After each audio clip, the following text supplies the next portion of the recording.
Runsmith Enterprises presents episode 12 of Topics in Endurance Sports. I'm your host, Tim. Today is Tuesday, December 19th, 2017. Happy holidays to everyone. I would first like to note that this is not a Dog Days of Advent episode. For you people only listening to the Dog Days of Advent episodes, this is a full-length, regular Topics in Endurance Sports episode. It will be over an hour long, so you might want to just completely skip it at this point. The rest of you, feel free to keep listening. You can find out more about me at runsmith.net. Email, Facebook, Instagram, Twitter. I'll give you those. Twitter is at runsmithe. Instagram, Tim C. Smith 1961. That'll give you some idea of when I was born. Email, chemsmith1@gmail.com. Chemsmith starts like the word chemistry, C-H-E-M, Smith 1, the number 1. chemsmith1@gmail.com. I would really love to hear from people. Send me an email. Tell me who you are, where you live, what you do, what type of running you do, what your job is, everything. I really want to get to know people who are listening. And I know I'm getting a number of downloads every week, and I only know a handful of people who actually listen. So could the rest of you just shoot me an email at chemsmith1@gmail.com. Tell me who you are, and also things like what you think of the show, what else you'd like to hear that I might be able to add into it. Anything you like, anything about the quality of the show, whatever interests you. But I would really like to hear from the people who are listening. I have one main topic for today's show, and that is a race I did a while back called, the general name of all the races, there are a number of races, is Run Woodstock. I did this back on September 8th. So that is October, November, December, over 3 months ago. So I'm still behind on this. If I'm really lucky, I'll get a podcast out in the next couple of weeks, and I'll be at least caught up with all my races, all my major races anyway. I don't do podcasts on little 5Ks or anything like that. I do, or local shorter races. I generally don't cover those, but the major races I try to cover because not only are they interesting, and it's kind of a diary for myself, I admit. Part of this is just so maybe I can go back in 30 years and listen to these things. But also, these are the big races that people might be interested in doing, and my goal is to try to give you some overview of the race. So again, I'm way behind. I apologize for that, but for someone thinking of doing it in the future, that doesn't really make any difference. So let's get into it. Run Woodstock. This is 3 days of events at Hell Creek Ranch and Campground in Pinckney, Michigan. It's called the Pinckney Recreation Area, Pinckney, Pinckney Recreation Area in Pinckney, Michigan. This is the southern half of Michigan, not too far from Ann Arbor. And they have a ton of races. This goes on for 3 days. So listen up to all this. Pay attention to all this, all these races going on. And all the races have funny names. So the 100-mile race, which is the one I did, is called the Hallucination 100, and you're going to catch the theme on this pretty quickly, especially when the name of the whole thing is Run Woodstock. So I did the Hallucination 100-mile race. It's a 6-loop race marked by pink ribbons. Each loop is 16.7 miles. And it starts at 4 p.m. on Friday, which is rather unique. Friday at 4 p.m. It's mostly single track. There's some horse track, and there's some crushed gravel and some road. So 16.7 mile loop 6 times. Also starting at 4 p.m. on Friday is the Happening 100K. So they only do 4 laps of the same course. Saturday at 6 a.m. was the 3-lap Peace, Love, and 50 mile. Peace, Love, and 50 mile. They do 3 laps. Starts at 6 a.m., pretty early start. And there's the 2-lap Freak 50K. Starts at 6 a.m. on Saturday morning. So that's 4 races already. At 7:30 a.m. on Saturday morning is the Blue Ribboned course, a shorter course, a half marathon course. and there is a one loop. I'm sorry, a 2-loop marathon and a 1-loop half marathon. So at 7:30 a.m. you can do a half marathon or a marathon. Also, on Friday night, there were 2 different 5K races on Friday night, including the Far Out 5K run and the Funky Bus 50K. And the Far Out 5K has a natural component to it. Yes, that means you can run naked. I think you take off with your clothes on, and then there's a spot you can take all your clothes off, every single stitch if you want. I think I'd at least keep running shoes on, and then you must run back to that spot, put your clothes on before you come back to the campground. That's not all. Saturday evening is also I can't even keep track with all of these. Also, Saturday morning is a Flower Power 5 mile. That was another one on Saturday morning. And Saturday night, there's the Feelin' Groovy 5K and 10K. And one or both of these also has a natural component, I think. Sunday morning, there's one more, another Free Love 5 mile.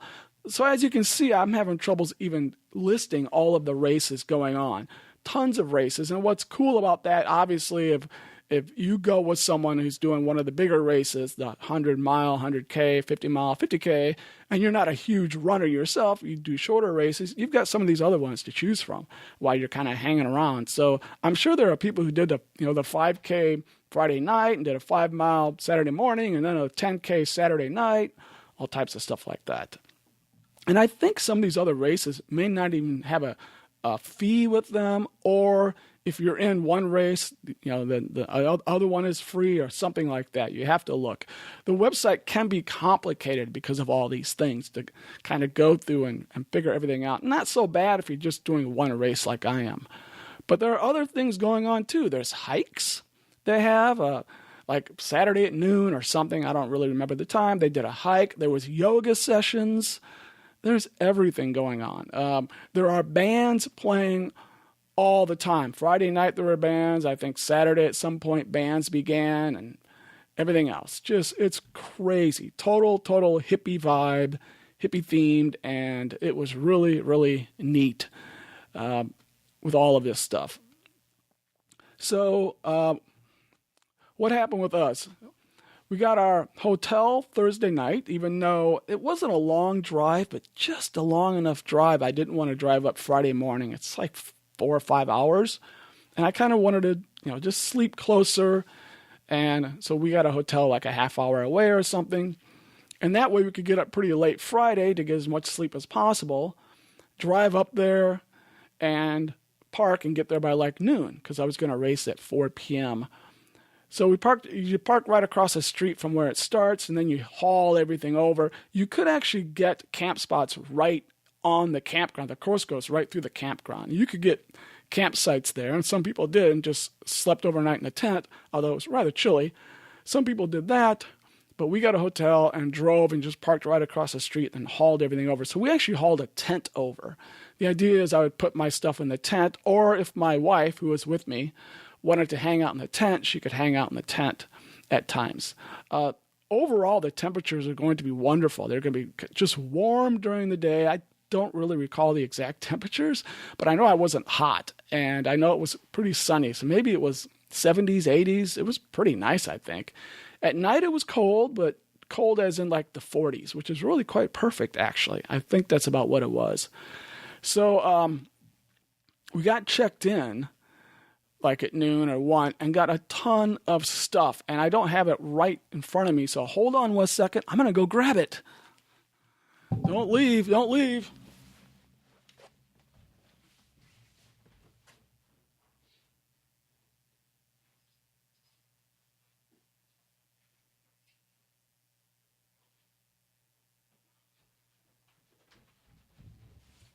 I come. Okay. Sorry about that. Real professional, right? All right. So a ton of stuff that we got. It's amazing. So we got these funny little plastic sunglasses. They're pretty funny, and they say hallucination 100 mile on them. What else? Of course, I got a bib that looks kind of cool. It's a neat looking bib. I'll put pictures of all these things up. Got a bumper sticker, a bib and a bumper sticker. The 100 says 100 miles on it. Some of these things I might have gotten at the finish, and I don't quite remember exactly what I got when. Got a grocery bag that says Run Woodstock on it. Everything's got flowers on it, very hippie-ish looking. Very hippie-ish looking. I got a shirt, just a regular black. Oh, I love these shirts. It's got a hoodie. It's just like a regular long sleeve shirt, but it's got a hoodie, a black hoodie on it, and it says Hallucination 100 mile, 100 blah blah blah Run Woodstock. It's got a bunch of flowers on it, very hippie-ish looking. And then when you finished, so there's a spoiler for you. I did finish. Actually, again, I don't know when I got this. We got a tech T-shirt as well that says Run Woodstock with a whole bunch of flowers. And I got a medal when I finished, so I'm kind of going to the end here. I got a cool medal that's a peace symbol. And, I got one more thing. It was a hat. Where's my hat? I'll be right back again.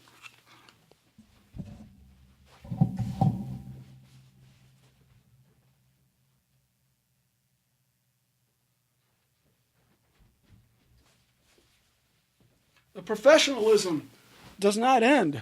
Okay, I got a cool hat.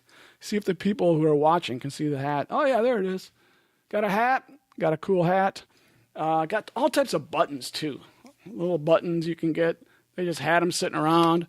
Grabbed a bunch of buttons. So I got my hat. Well, I can't keep my hat on because then I don't have my... I can keep my hat on. I don't need to listen to myself with the headphones. So I got this cool... it's a cowboy hat. A straw cowboy hat. I got that at the finish, the cowboy hat at the finish. So some of these things, obviously the medal, the cowboy hat, I don't know what else we got at the finish. Maybe everything else we got before the race. Okay? So you got a ton of stuff. If you like gathering things up, this is a good race to go to. All right. Sorry about the unprofessionalism there. Anyway, before the race, there's all types of people milling around, of course, because the races are about to start or people just hanging out. And I found a friend of mine named Brian, one of my coaching clients. I found him and his girlfriend and said hi to them. And he's from Michigan, so I said hi to them and got a picture with Brian and his girlfriend. And then at 3:50, they did the national anthem. So the national anthem has traditionally been sung by a lady named Lemon James. Lemon, like lemon lime, Lemon James. And she did a Jimi Hendrix-style national anthem, which was pretty darn cool. And from what I know, she also will sometimes run the shorter races, like the 5Ks or something. And I think she also did a national anthem at like 6 in the morning as well. So I guess she's there the whole time hanging out. So 3:50 of the national anthem, and at 4 o'clock, we took off, started running. So there were about 150 people that were doing the 100 mile or the 100K, about 150 people. And we did a loop. First, you start by doing a loop around the campgrounds themselves, and then you head onto the trail. So that helps you kind of spread out a little bit. So the course itself is kind of, imagine a figure eight. It's a horribly lopsided figure eight. It's not a pretty figure eight, but you can think of it like a figure eight. And imagine you start at the very bottom of the number 8, okay? Figure 8, you start at the very bottom. So then you run around to the intersection, all right? And there's an aid station there called the Gracie Aid Station. If I have it right, I hope I do, right before you get to that aid station, there's a long gravel road, very flat, very nice to run on. It's like a mile long or longer right before you get to that aid station. You actually run down the gravel road, then you run on the trails for a little bit, then I think you get to the aid station. I hope I have this right. So it was always very, very nice to come to that gravel road because you could just relax, don't have to pick your feet up so much because you're not on the trails, and just kind of cruise down that road is a good spot to make up time. So you do half of the figure 8 up to the intersection, to the Gracie Aid Station, then continue on to the top of the 8, and that was Richie's Haven Aid Station. All right? And that was halfway through the loop, so it was about mile 8.3, because remember the whole loop is about 16.7. You could have a drop bag here, so I did have a drop bag there. So it's very nice. Every 8.3 miles, roughly, you got to see your drop bag or the start, finish. Then you continued around the 8. Now you're at the top. You continue around back to Gracie's aid station. So you would see Gracie's aid station twice every time, and then continue finishing the 8 back to the start finish. Get it? So that's how the course was. So about every 4 miles, or a little over 4 miles, you'd have an aid station. So it was really nice as far as that goes. Also, after Gracie's aid station, at some point between there and Richie's Haven, you ran on road for a while. It seemed like quite a while, like a mile. And you ran on part of that again, coming back to Gracie's aid station. So I'm not good at judging these things, but maybe between the gravel and the road, you might have run on like 4 miles or more of the whole loop. So out of 16.7 miles, maybe 4 or 5 miles was either road or gravel. Very easy running when you're on those. The road did have some ups and downs to it, but still, again, you don't have to pick your feet up so much, so it made it very nice. The trails themselves, nobody would call these trails hilly, but that's not to say they weren't little tiny hills, sometimes sharp, sometimes not so sharp. And yes, there was rocks and roots in parts of it, but nobody would really call this a technical trail as well. A lot of it was pretty darn smooth, but just not so smooth you could be completely clueless to it, and you did have to pick your feet up or you're going to trip eventually. And some parts were kind of rocky. There were also some sandy parts, not deep sand, maybe like an inch of sand, but sand. So I did wear gaiters. I think someone warned me to wear them or something. I did wear those, which was probably helpful to keep from getting sand into my shoes. So that is the general makeup of the course. Pretty easy course. The day was, the conditions were absolutely perfect. And I almost felt guilty about how good the conditions are. Because normally you almost kind of want there to be some adverse conditions so you can have some excuse for how you did. Maybe not an excuse, but to have a story behind it. Oh, I ran in the rain and the mud and the snow and all this. There was nothing like that. The course was 100% dry. The temperatures were perfect. There was nothing to complain about. There weren't even mosquitoes or anything. I mean, there was absolutely nothing. And what that means is you can't even find an excuse to quit. Not that I find them anyway normally, but it was so perfect. It was almost too perfect of a day. So it was kind of funny. But hey, you got to have those once in a while, right? Everybody deserves a perfect day sometimes. I ran in shoes, the Hoka Challenger ATR3s. These are the most recent Hoka Challengers, the ones where they made a little bit wider. And so these so far, I'm really, really enjoying these shoes. They're really working well for me. They're not really very grippy. You would not use them on highly technical, I should say you wouldn't use them on a really muddy, snowy course. You'd be slipping and sliding, but again, it was perfectly dry and smooth. And of course, they've got decent cushion. So they worked very well for me. I just wore shorts. That's all I needed. I didn't need any long pants. I did have compression sleeves for my calves, which add a little bit of warmth down there. Just a short sleeve shirt during the day. And then in the evening, I think I added on some extra layers when I needed to. I had long sleeve shirts and a little running vest in my drop bag, so I could kind of put those on when I needed. I did wear an Ultimate Direction vest, the Timothy Olsen version. I don't think people wear this one as much as I think the Krupika version. And the Krupika version, if I have that right, that's the one that has a place for a bladder. You can put a bladder in it to hold water. This doesn't have that in the back, so this is cooler. It's just got a nothing in the back there. Basically, and so it's cooler on your back, I think. That's why I like it. But it does hold 2 soft-sided water bottles, so I have those. But obviously, if you wanted a lot more water, this wouldn't work. But 4 miles, I wasn't going to have any problem with that. And you could carry bottles in your hands if you needed more. Okay, let's get to the course. Let's get to the race.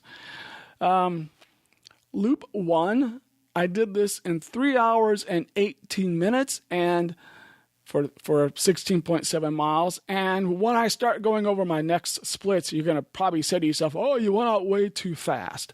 I don't think I did. I ran that really, really, really easily. And I was just very fresh at that point. One thing my training probably lacks is I don't do enough long runs. So it's not that I go out too hard in the beginning, it's that I die before I should really die. I think there's a difference between those two things. So I need to do more longer runs or maybe more longer races in my build up to these things. But I was taking it I couldn't have gone any slower. 3:18. And I took it out really, really easy and just kind of cruised right through that. And it was the other reason I don't feel like it went too fast is because, remember, it started at 4 p.m. So I want to utilize the daylight as much as I can because in the evening or at night, I'm going to be walking more anyway or slowing down more just because it's dark and you kind of naturally slow down to watch your footing more. So why not use the daylight? Go pick it up a little and use the daylight. I wasn't really thinking that way, but it is a reason sometimes I think when people say always, go out really, really slow, I think you need to take the daylight and the nighttime into consideration. You're going to slow at night, and that's going to be a rest to some extent. You're going to be resting a little at night because you'll be going slower just because it's nighttime. So I think you can take that into account to some extent. Anyway, I came in, like I said, my wife was at the race. And so when I finished the first loop, I saw my wife and I talked to her for a bit and I sent her off to the hotel. So this is what we do. She does not stay up all night long when I do a 100-mile race. I do not want her staying up all night long. I would rather she gets some sleep because I don't really need her for anything logistically during the night. And also, she's got to drive the next day. I could drive, but I'm going to be falling asleep at the wheel or something, or pulling over if I'm driving. So one of us has to be ready to drive the next day. So I always send her to the hotel and tell her, get as much sleep as you can. And it's not easy for her. She frets and all this type of stuff. Kind of always worried about me. I know that. So it's not great sleep for her, but that's the way we do it. And I would really be unhappy if I was running at 2 a.m. thinking my wife is sitting there at the start finish. I would hate that. Absolutely hate that. Plus it was cold. It was like in the 40s. She would be freezing to death, which means she'd have to go sit in the car and turn the car on. No way. I don't want that. So this is the way we do it.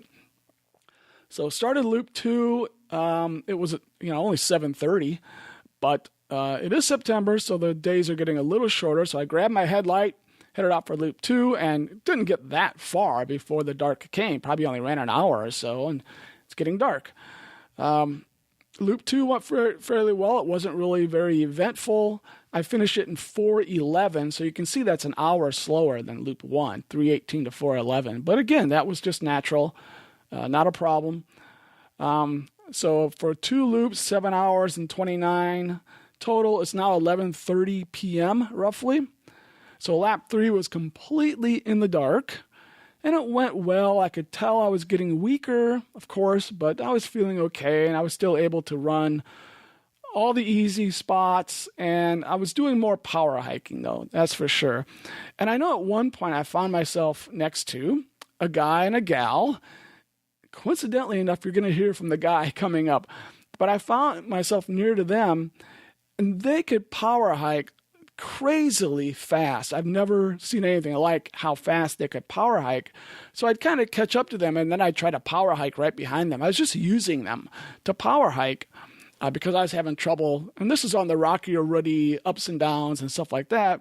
So I'd try to power hike with them, but they were so fast I could not keep up for very long. So I'd power hike behind them for a while. Then I'd lose them. They would just, take off, even though they're just walking. So then I'd start jogging a little and catch up to them, and then I'd power hike with them for a while and just repeat this over and over. And I might have done this for an hour or two. And I know I saw them over a number of times over a few hours. I would kind of, that just happens in these races. You kind of just accidentally find yourself near people a lot, and these are 2 that I found myself near fairly often.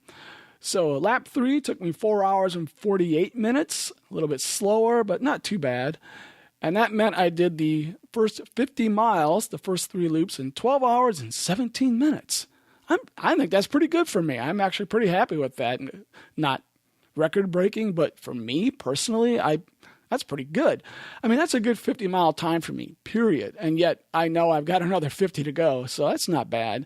And remember, I have 30 hours, so it's really nice to finish that first 50 with a cushion, because now I'm thinking, well, I did 50 in 12:17.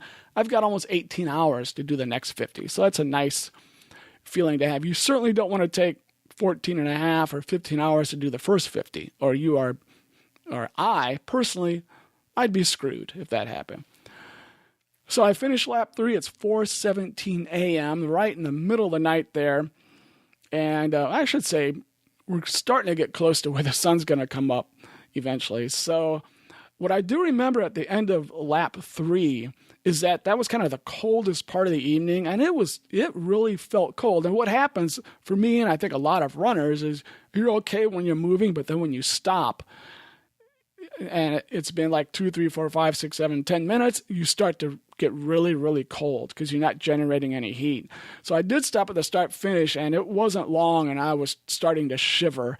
And on top of that, it was humid enough that everything, or all my spot was just covered in dew. It was soaked. Everything was completely wet. So I kind of thought about changing my shoes because my feet were really starting to hurt. This is my thing. I get very painful feet. I don't really know why that happens to me, because I know it does not happen to everyone. It's just a very generalized foot pain. And I kind of thought, well, maybe I'll just change my shoes. Maybe that'll help. Probably wouldn't. But I couldn't even think of doing it because I thought about changing my socks and shoes. Well, my socks I didn't need to, but I thought about changing the shoes, but it was just so wet. I didn't want to mess with everything, and so I just said the heck with it. I didn't bother doing that. So I wasn't there very long. Like I said, I started to get really cold. So I took off again and started lap 4. I do know during some parts of lap 3 and 4, probably that time between about 1 a.m. and 5 a.m., I was doing some what would be pretty close to sleepwalking. I was pretty darn tired at that point. I'm pretty good going all night long, but I have had some times where there are just moments, a little while, my eyes are just kind of closing a little bit. And it doesn't happen so much if I really need to pay attention, because I can't, but maybe I'm on the gravel road or the road, when I know I'm not going to trip, my eyes will just kind of close and I'll veer off to the right or veer off to the left a little bit. Not to some great extreme, but I know that was happening for a while. The good thing about lap 4, though, is I knew the sun was going to come up eventually. And lap 4, I did finish in 4 hours and 53 minutes. So there you notice I was only, lap 3 was 4:48, lap 4, 4:53. So that's not bad. So now I'm starting to kind of level off here, it seems like. And so the total for the first 67 miles or 4 loops was 17:10. And it's now 9:17 a.m. So when I finished lap 4, the sun was up. So that was really, really nice. But I was in a lot of pain. My hip flexors, my feet, they were just very, very, very painful. And this is where the lack of just enough long runs come in. And the fact that I'm just not a super athlete. There's probably not a whole lot I could do that's ever going to make it feel good at this point. To be honest, I'm getting up there in age and I'm not a super athlete. So 67 miles is always going to be painful for me. And so I was sitting there. The thing again, though, I had done 67 miles in 17:10. I had 13 hours to do the next 33 miles. I knew I had it made.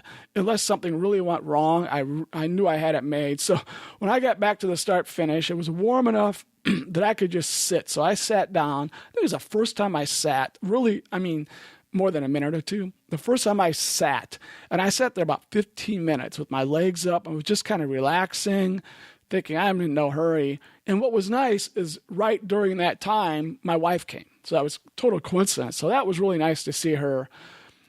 So that helped. I didn't think she'd be back already by 9:17 because I told her, sleep in as much as you can, right? But she was already there.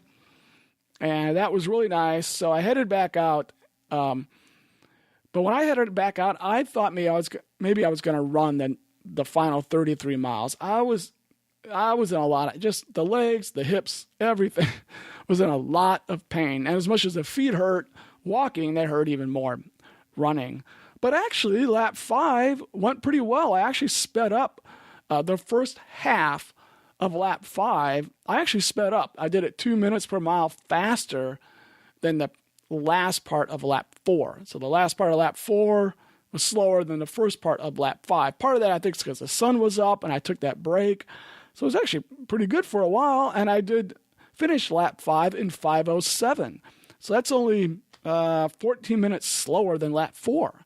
So lap 3, 4, and 5 were roughly about the same amount of time in the 4:50 area, 4:55 hours. So I'm pretty happy with that, how that went.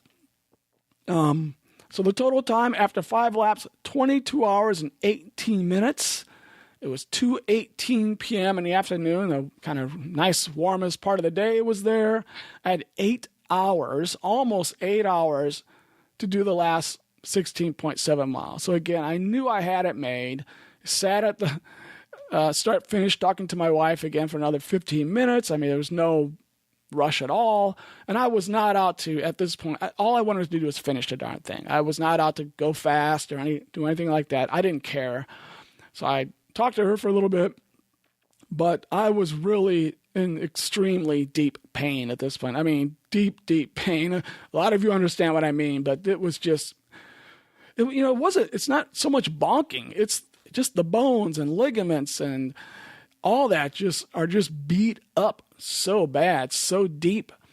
And I know I headed out and I was just like wobbling heading out. I think there's a picture. My wife has a picture of me walking out, and I'm just like stumbling basically. And I told myself I was just going to walk the whole 17 miles. So I told her, just take your time, go somewhere, do something if you want, because it's going to be a long time since you see me.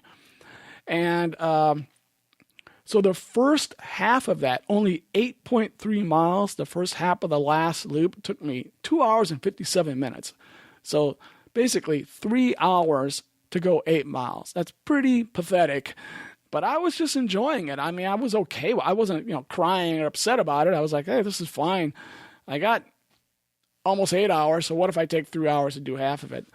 Then I sat at Richie's Haven, that far point, and I sat there for about 15 minutes, and the one reason I sat there is my friend Brian, I had felt he was behind me the whole way.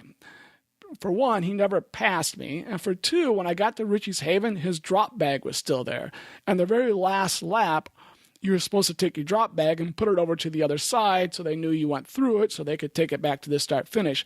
Well, his drop bag was still there. So that meant he was behind me. So I thought, I'm going to sit here and wait for Brian, because if he's going this slow now, maybe we can do the last part together. Or so at least I can say hi and whatever. Well, what I didn't know was Brian had dropped. He did 5 laps, and I think his hip or something just gave out, and he dropped, which really bums me out, but I didn't know that. So I sat there for about 15 minutes, and I said, what the heck, I guess I'll get going. And this is when something really, really, really weird happened. So I start walking, and I was running a little bit of lap 6. I say I walked all of it, but I was doing little baby jogs here and there. But what happened, something happened strange to my heels, the heels of my feet. Both feet did the exact same thing.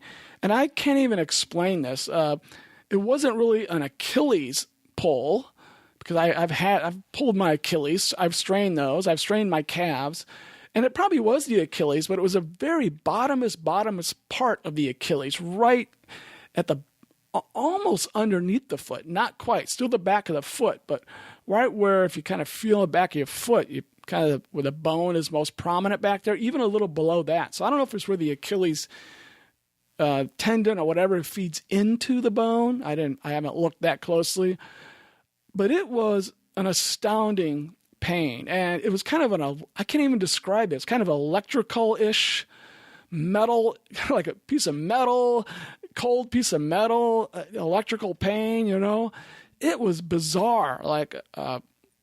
I can't describe it. It was both feet. And the upshot was I could not I could not plant my heel onto the ground because that would stretch it too much. I just could not stretch the bottom of that heel at all. So when walking, I don't know how to describe this so you can understand how bizarre this was. I did the last 8.3 miles on my toes. Now, as I say that, you might say, wow, that sounds like a bummer. No, it wasn't a bummer. It was freaking horrible. 8.3 miles walking on, and I don't just mean 4-foot walking. I mean never, ever, ever letting my toes, my heels touch the ground. Because if they did, this sharp pain would shoot through. So I'm walking on my toes, and of course that creates all types of problems itself. The front of the feet are hurting more, and you're using like your knees more and everything. Your calf, and my calves, I guess I'm taking it off my calves. It was horrible, freaking horrible. And the last part of it also has the sharpest uphills. So and of course that was really bad because that stretches your calves even more and your Achilles even more. So I'd have to really get up on my tippy toes to go up a hill. Anyway, I just can't explain how bizarre this was. I've never had this happen. Actually, though, amazingly, I did that part in 3 hours and 7 minutes, only a little bit slower than I did the first part of lap 6. I did the first half of lap 6 in 2:57 and the second lap in 3:07. I'm not sure how I even did it that fast. The total lap, though, was 6 hours and 5 minutes, which is an hour slower than the one before. So it's very slow lap. I mean, 16.7 miles in 6 hours. That's pretty pathetic, folks. But again, I knew I had time.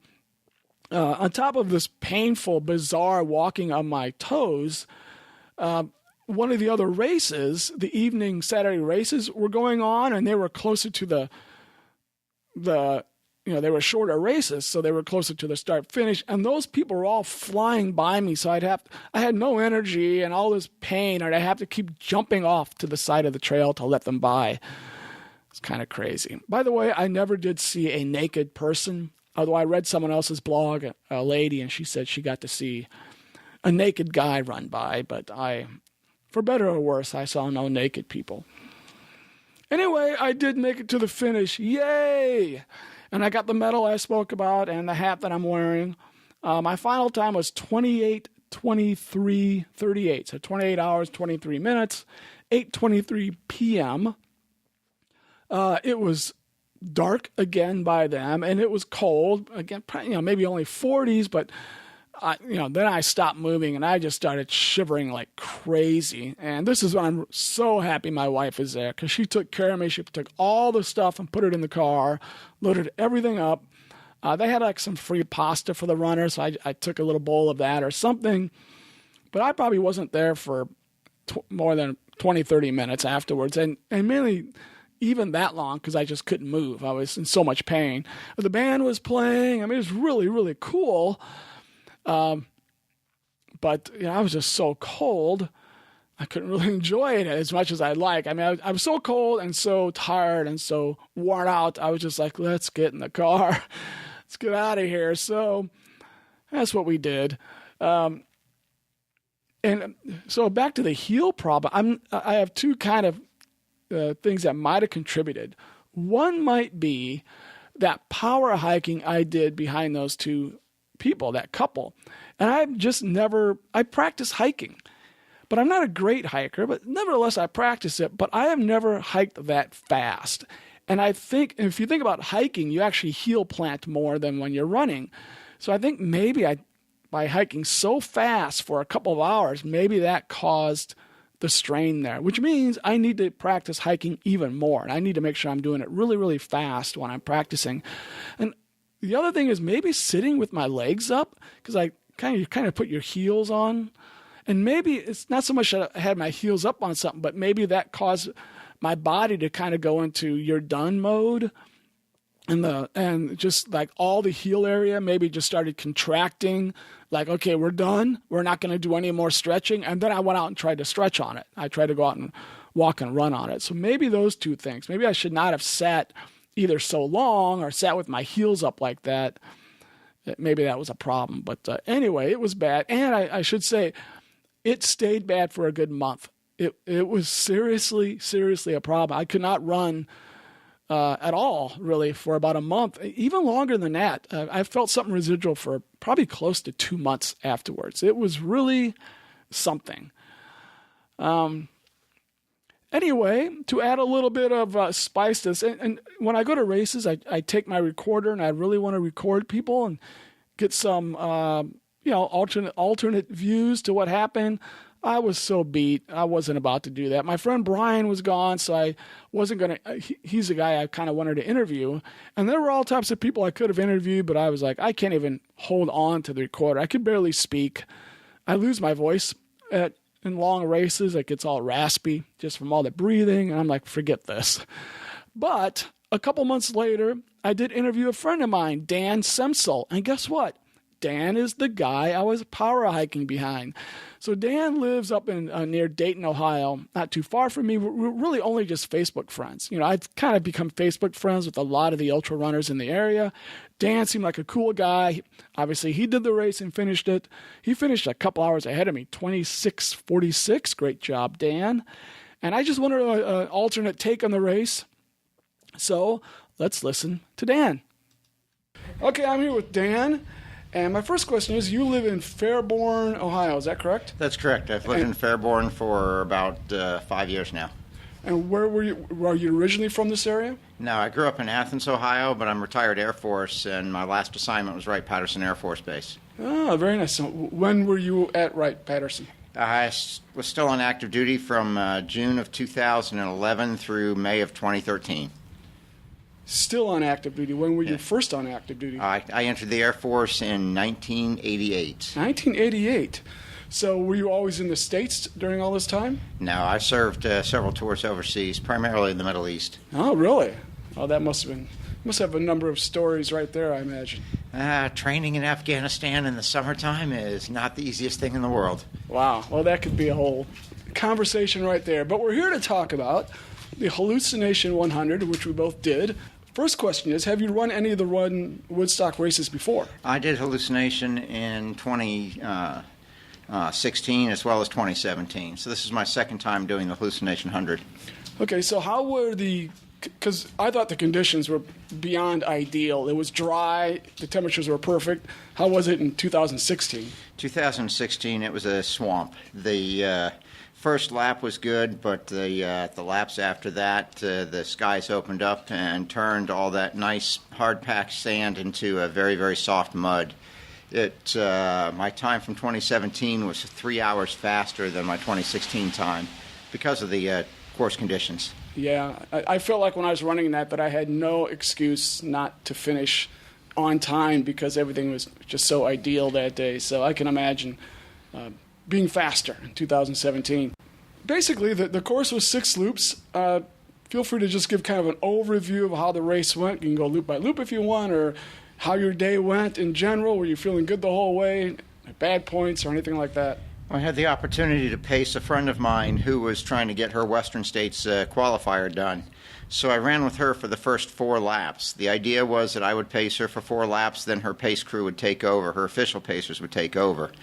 And I was originally going to peel off after 4 laps, but the conditions were fantastic.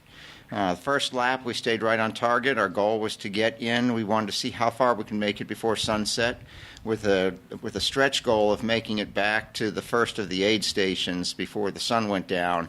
Reality, I wanted to get back to the gravel road before sunset, but we did get past the aid station, which really surprised me. Our goal was to finish the first 50 miles in 12 hours, and we hit that right on the mark.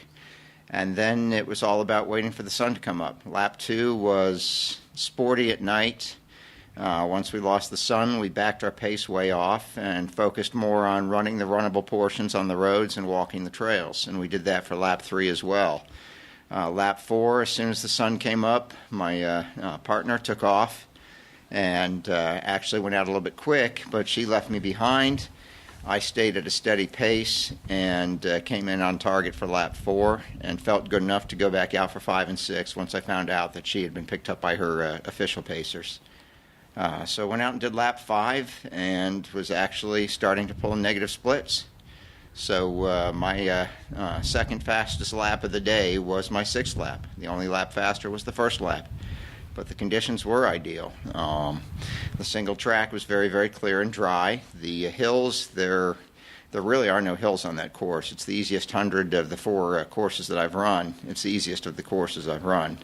And it was tailor-made for somebody to attempt their first 100-miler. What do you do for nutrition? Do you have your own stuff? Just eat what they have? I'm a no-meat athlete, so I primarily use my own foods. I do sandwiches with organic jams. Usually I like strawberry jam on wheat bread with, I'll try and find a high-grain, high-protein wheat bread of some sort. And then I'll add in peanut butter, I found a really nice blend of coconut peanut butter that just sits well with my stomach on a long race, and my target is to eat a full sandwich every lap on a 6-lap race. And I stayed with that. Beyond that, the miracle of honey stingers. Yeah. Every 5 miles, I put down a honey stinger. What about, do you just drink pure water, or did you have a sport drink? I usually stick with water, and usually in the back half, the last 50 miles, I'll start mixing in a little bit of sports drink of some kind just to keep my electrolytes up. Right. On a cool day like that, I don't have to worry about Endurolights or S-Caps or anything like that because I'm getting the electrolytes I need from the honey stingers pretty much. Very good. What shoes, did you wear the same pair of shoes the whole way, and what were they? I swapped out twice. I started out with some Innovates and switched over to, I want to say I switched over to the Altras and finished with the Hokas. I like to vary the shoes through the race because it helps keep my feet in decent shape for the whole thing. That's a good idea. It's probably what I need to do. When you're running and things start to hurt, which inevitably they will, I'm always curious, what starts hurting on you? Is it your feet, your knees, your hips, a little bit of everything, or do you have certain body parts that start to go bad? It's my shoulders. Oh, interesting. It's I've had 2 shoulder surgeries, and I'm recovering from more recent shoulder injuries. And it was, I know my shoulders are going to be the first thing to hurt, and my goal is to not land on them if I fall. Well, that's pretty interesting. So your legs generally stay fairly good? Yeah, they stay pretty good unless I roll an ankle like I did at Rough Trail 50K this past weekend. Oh. I usually don't have too much issue with joint pain. Blisters, I learned my first 100 to take care of my feet and try and avoid blisters as long as possible. And I came away from hallucination in really good shape foot-wise. That's fantastic. What do you think of the whole kind of hippie vibe of Run Woodstock? I love it. It's such an amazing experience to see folks out there from 5K to 100 miles over the course of effectively a 3-day weekend. I highly recommend it to anybody that wants to run. They put on a fantastic event. Yeah, and they got the music playing, bands actually playing when you come in, and it is pretty darn fun. I agree. It's the most entertaining race series that I've ever done. Yeah.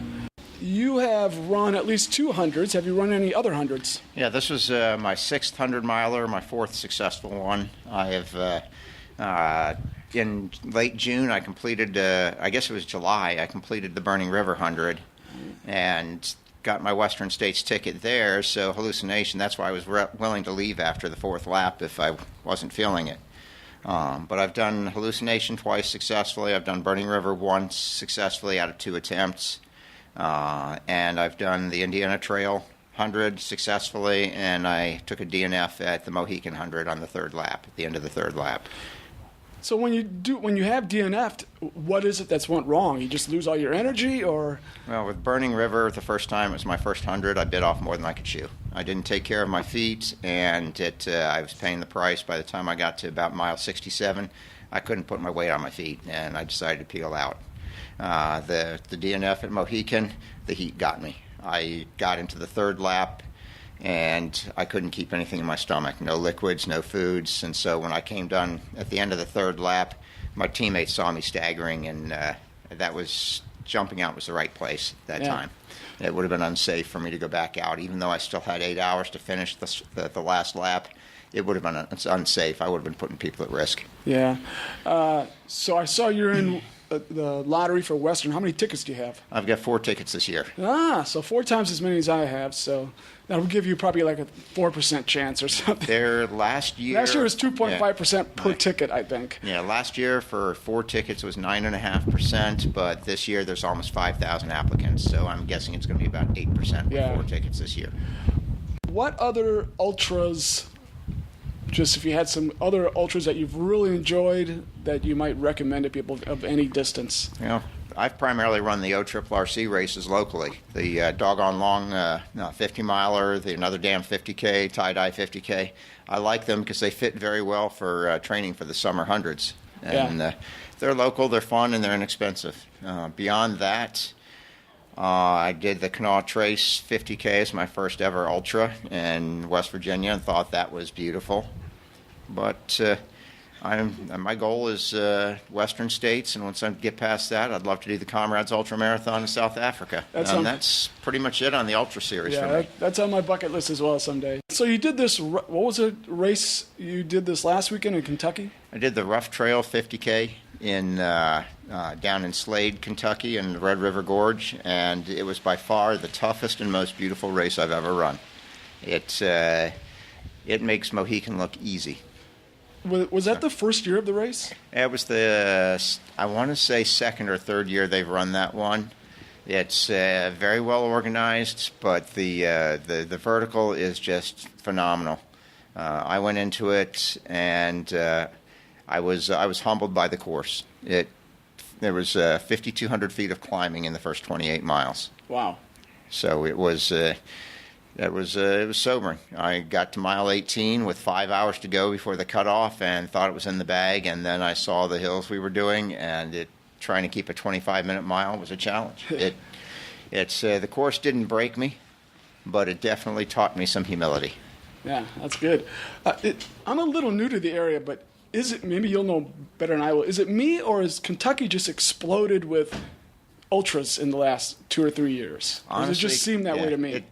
I couldn't really say. I know that the company down there that did the Rough Trail 50K has a Warhammer 100 Next Opportunity events. They're adding a bunch of races, taking advantage of the beautiful trails around Red River Gorge, and I can't say as I blame them. It's beautiful, challenging, and I think if I hadn't spent so much time taking pictures, I would have made the cutoff. Yeah, and if I'm correct, that's kind of all part of this big Daniel Boone national area, which goes all the way down to southern Kentucky. So I did the Yama Crawl, which was like first or second year race, which is way down to southern Kentucky, which is just kind of the other, all the way down at the bottom, and that was beautiful as well. And I think that might be a different company. So I think these two companies are just putting on a slew of new ultras in Kentucky. So people probably need to start going there because it really is beautiful. I want to recommend it to everybody, but it's definitely not one. The Rough Trail 50K is not one for a beginner. Yeah. There were a lot of first-timers out there, and there's a lot of people I saw on the course that I respect for their abilities. And the times that I saw, I mean, the winner just barely broke 5 hours. Wow. And he passed me on his back leg on the first loop. The course is a series of loops. He passed me on a pace that I thought he'd be in under 4. Wow. That's how brutal the last 13 miles of that course is. Yeah. All right. Well, the last thing is I noticed you're doing some coaching. So you're coaching groups that are training for, or a group who train for local marathons? Yes, I coach the Four Seasons training team. It's primarily a bunch of runners they're the folks that are trying to get in shape. Some of them are trying to push their boundaries a little bit. So we focus on the Air Force Marathon in the fall and the Flying Pig Marathon in the spring. And it's very rewarding to see a lot of folks achieve goals that they never thought they'd reach. We had this year 5 first-time marathoners. Very nice. We had a couple of first-time half marathoners. We've taken people all the way through their first 50-miler, and it's just very, very gratifying to see people achieve their goals. So part of that is coming out to the track and doing a little speed work every week. You enjoy the speed work? I was a sprinter in high school and was recruited for speed events in college, and I love doing speed work. But we do speed work and hill work on Wednesday nights and long runs on Saturday. Very nice. All right, well, keep up good work, and thanks a lot for talking to me, man. Hey, thanks very much. Okay, there you go. Talked about Dan's coaching. I actually went up to where he was, up to the track where he was coaching some of his clients who were doing some speed work. So he's a very cool guy, and I think he just ran the Honolulu Marathon, by the way, here recently. So anyway, thank you very much, Dan, for the interview. Very much enjoyed that. And he, too, gives Run Woodstock a big thumbs up. He also mentioned the I think he said ORRC. That's the ORRRC. That's the Ohio River Road Runners Club. And that's a local club that spans, maybe it's based in Dayton, I don't know. So where I live is in between Dayton and Cincinnati. It's kind of basically a big corridor of these two cities and cities all in between them. And this is an incredible club. I don't know what I pay, $15 a year or something, and they put on a ton of races. And even though it's the Road Runners Club, I feel like they put on more trail races than they do road races. And they put on races from the race I did. I just did a 5K a couple days ago, and it was one of theirs. So they put on little road 5Ks up to a road marathon. They've got trail races anywhere from 5K to 10K up to 50K and probably longer. I think 50 miles. I'm sure they have 50 miles. I don't think they have a 100-miler yet. But they put on a ton of races, and if you're a member, they are sometimes free. Or if you have to pay, you might pay like $7. Maybe the marathon's the only one you have to pay a little more for, but most of them are really, really, really cheap. So I am extremely lucky to be in this area, and I really need to jump in and start helping out more because it's pretty much all volunteer driven. The race directors for most of them are just members of the club who volunteer, and thank you to all of you wonderful people. And I need to jump in and start helping out more. I have volunteered at a couple of races at aid stations, but I need to start chipping in a little bit more for the club. So great organization. So to finish off Run Woodstock and the Hallucination 100, I was 75th of 92 finishers. Not too impressive, right? I was 4th of 6 of the male 55 to 59. I was 63rd of 74 males. So as you can see, I was on the back end of things, in large part due to that last loop where I really kind of fell apart, I would imagine. I will say this, though. 52 people did not finish. So 92 finished and 52 didn't. Seems like a large number of drops, and I'm not sure why, because it was perfect conditions. And part of me wonders if that could have played into it. Is it possible it was so nice that people ran the first 50 miles too hard? I'm totally guessing, wildly guessing, but I don't know really why there would be so many drops on an ideal day like this. Also, only 18 women finished the 100-miler. I would like to see more women. Come on, ladies, get out there and run these races. I will mention the male and the overall winner was Tobias Crum in 18 hours, 30 minutes, and 53 seconds. And the first female was Jessica Suthers in 20 hours and 5 seconds. Ouch! 20 hours flat plus 5 seconds. That had to hurt. I wonder if she's ever beaten 20 hours. If so, she's probably banging her head against a wall now. I wonder if she, was she looking at her watch at some point saying, I can beat 20 hours and sprinting at the end? Or was she not really paying attention? Or I would be interesting to talk to her. Maybe I should go find her. Maybe I'll have to stalk her on Ultra Sign Up or something. But anyway, I kind of want to go back to Run Woodstock because one problem in doing the 100-miler, and especially if you're like me, I kind of missed a lot of the vibe in a sense because I was running the whole darn thing. And because I'm slow enough that I finished and it was already past 8 p.m. on Saturday and it was kind of cold and I was dead, I didn't even take the time to soak in that finish there. Okay, there were things, the band was going to play for quite a bit longer and, the festivities were going to keep going. And I just didn't have the energy to enjoy it. So it'd be nice to go back and maybe do either a shorter race or to volunteer or pay someone or something like that, and then hang out and watch the bands and enjoy stuff like that. So I think that's what I'd like to do someday. Will I do it? I don't know. Okay, well, that is the end of the main segment of this podcast. Let's see, what time are we? We're at exactly 1 hour. I'm going to add one little part. Sometimes I add a general education segment, and this segment theoretically has nothing whatsoever to do with endurance sports. Zero. However, this is an exception. This one kind of does. And this is something I came across that was kind of interesting. And the question is, for those of you who've seen mice running in little wheels in cages, the question is, do they like doing that? We've all seen this, mice and rats and gerbils. They're running around their little wheel in cage. Do they like doing that? Or are they doing it because they're bored out of their minds because they're stuck in a cage? Or what? So researchers decided to study this. So I think this was back in 2009. Researchers decided to study it.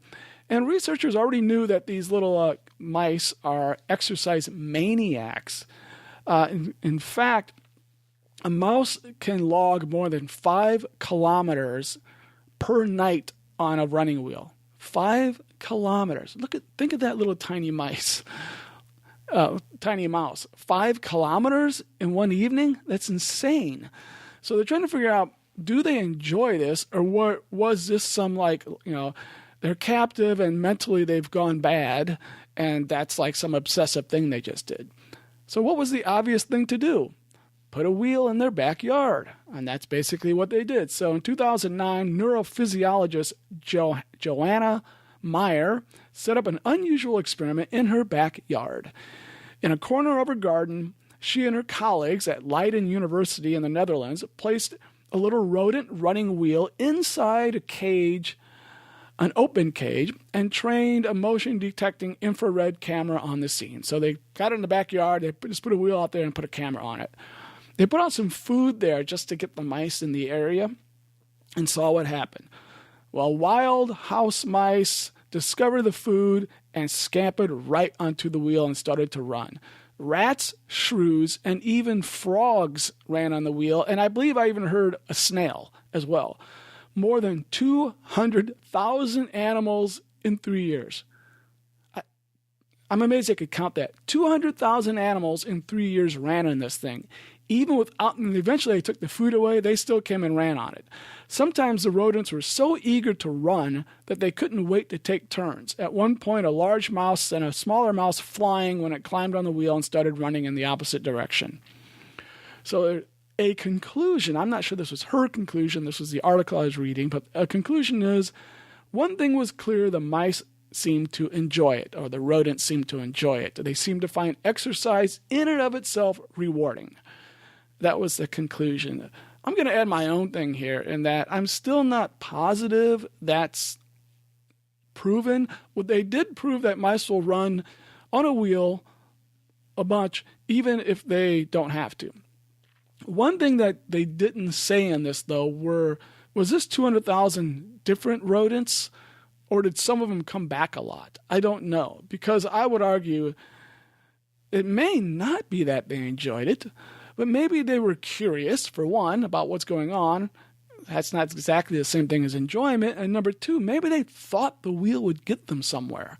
So maybe they were running on it thinking that they would find more food or something. I mean, who can read the mind of a mouse? So maybe there was another reason they were running. I mean, all you can really say at this point is, yes, they will run on that thing. Even though they could go out and run in the grass, all they wanted, they jumped into the wheel and ran onto the wheel. So it does seem like they just like to run. But if they just like to run, then why don't they just run on the grass? So at the very least, I'm not sure it says they enjoy exercising. They enjoy running on the wheel, it seems. Maybe. Again, so I'm not quite so sure that this means they love exercising. I guess that's what I'm trying to say. But anyway, it was interesting, and one reason they're doing this is try to transfer this knowledge to humans, because I guess they did discover some type of mice didn't do it so much. So maybe they can compare mice that don't like to run as well as mice that do like to run. and think about humans, people. Some people like to exercise, some people don't like to exercise. Can they find out the difference in these things? Blah, blah, blah. All right. Anyway, I thought that was interesting. So that is it for today. I'm all done. Hey, everybody. I'm jumping into my own podcast here because I wanted to add a couple of things and fix a couple of mistakes I made in the podcast.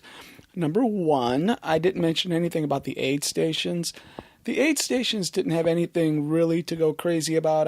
I can't even remember what the drink was. I think it was just Gatorade. I know it's pretty sad that I don't remember, but I think it was just Gatorade products. And then they had, Coke and Sprite, I guess, and 7-Up. I know they had Coke because I'm a big Coke drinker in races. And besides that, I think, your real basic stuff, peanut butter and jelly and so forth and so on. They did have hot foods at some point, I'm pretty sure. I don't usually use those. When they have soups or quesadillas or something like that, I don't really get into those very much. I like them. I just don't eat them during ultras, I guess. I don't know why. I just don't. Sometimes I'll have some soup. The other thing I left out was I forgot to tell you 2 of the things I got at the finish line. Yes, of course, I got a 100-mile buckle. Completely forgot about that because we got a medal. So normally, do you usually get a medal and a buckle? I don't know, but we did. We got a medal, which was really cool. It's got a peace sign on it. I mentioned that, but yes, of course, we got a really cool hippie-looking buckle for doing 100 miles. And we also got a pint glass. I forgot about that. So we got that at the finish line.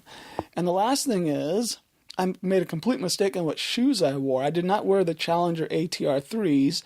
I wore the Hoka Speed Goats. And these are the newest version of the Hoka Speed Goats. And I had the original version. I could not really wear those because they were too narrow. So, a lot of people know Hoka was just making their shoes way too narrow. And I finally listened and have made them wider. They're still not really wide enough for me. But the Hoka Speed Goats, if I go like a full size bigger than normal, they're big enough. And I really do like the Speed Goats. And even though I'm wearing this oversized pair, they're not causing a problem. I'm not like tripping on them because of that. And so the new Speed Goats, they are pretty sweet. I am enjoying them. I really didn't need any of that traction in this race. I could have worn my ATR Challenger 3s.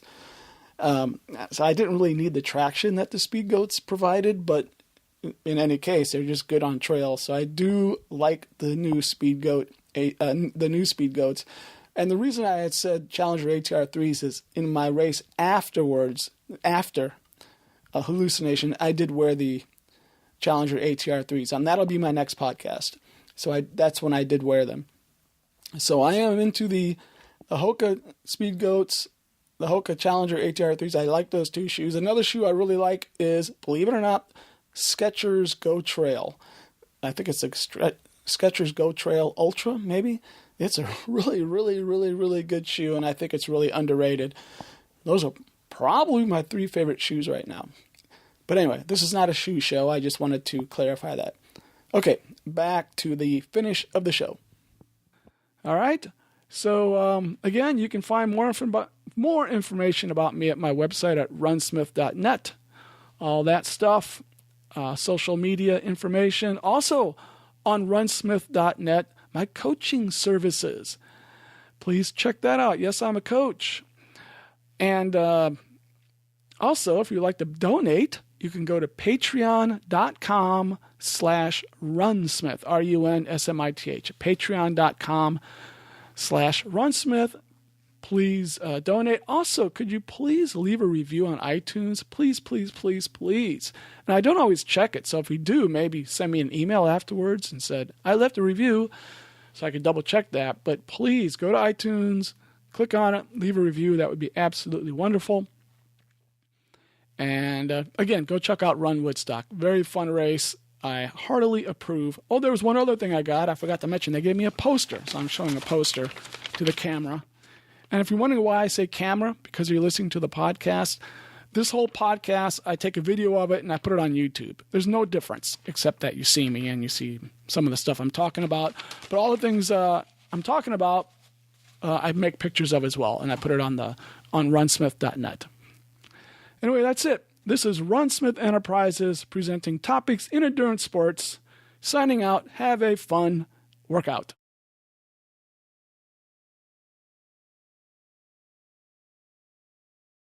Oh, are you still here? Well, then you will get the bonus. Actually, it's kind of an anti-bonus because you're going to hear me sing, and I cannot sing. However, I did pen this little song, so I will sing it for you, and this is called Oh Holy Trail. Oh, holy trail, my lamp is slowly fading. It is the night, and I'm weary and dazed. Long are the miles of rocks and roots and pine trees till dawn appears and my soul is revealed. But a thrill of hope, my weary bones rejoicing, for yonder breaks a new and glorious scene. I fall to my knees, a finish line before me, a medal is mine. Cheers and friends, and hugs and smiles. Oh, pizza and wine, until we run again next time.